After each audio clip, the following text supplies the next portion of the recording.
Hey guys, how you doing? Chad Wesley Smith here for Juggernaut Training Systems, JTSstrength.com. Just driving around, running some errands. Figured I'd answer some people's questions. So first up, we got Taylor Shadgett was asking about the length of training sessions. He's trying to up his volume and he's worried about training too long. There's a lot of people who will say their testosterone production drops after 45 minutes or an hour or whatever it is of training, and I don't have any scientific evidence to back this up. I will say that that's just not true. My normal training sessions are hour and a half to 2.5 hours, maybe as long as 3 hours if I'm out training events with a group. I know Brandon Lilly says they're always an hour and a half exactly at Berea Barbell, and most high level lifters are going to tell you that they're in that same hour and a half to maybe 3 hour range.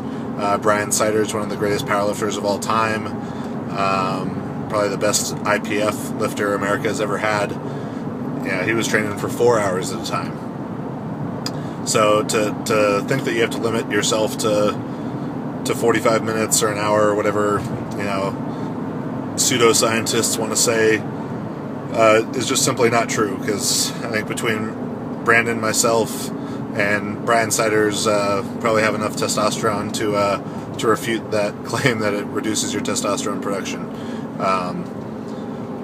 So as you're looking at increasing your volume, but not getting out to super long 3 hour plus marathon training sessions, just because for 90% of people that's just not going to work with their schedule. What you want to look at is reducing your rest periods. I've done a lot of work on with controlled rest periods, and Josh Bryant was really the guy who introduced that to me, and it was a great benefit to me in powerlifting as well as strongman. And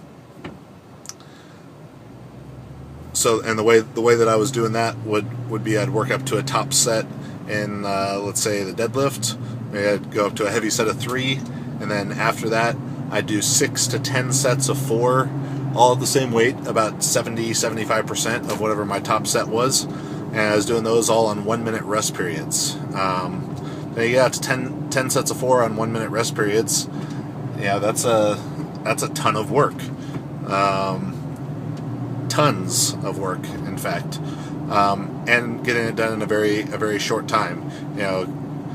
Including like the time it actually takes to do the sets and stuff. You're getting 10 sets of 4 done there in about 15 minutes.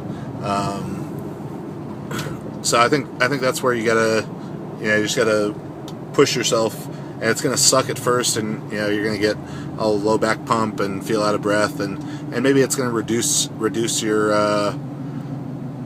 abilities, within a training session.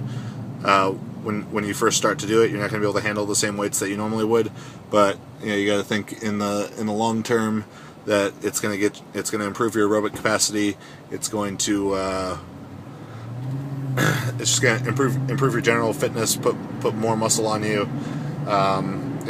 It did a lot of great work for me, and it's going to help you get a lot of quality work done in a relatively short period of time. So just get a stopwatch out, time your rest periods between everything.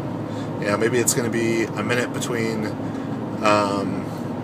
back down sets on the squat, bench, or deadlift, and maybe it's 30 seconds in between your real accessory, more bodybuilding type movements.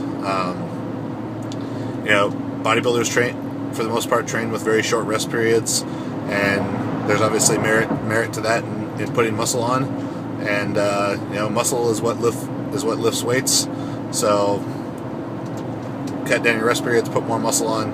It's gonna get you in better shape all around and get you in and out of the gym pretty quick. All right, Taylor, hopefully that helped you out.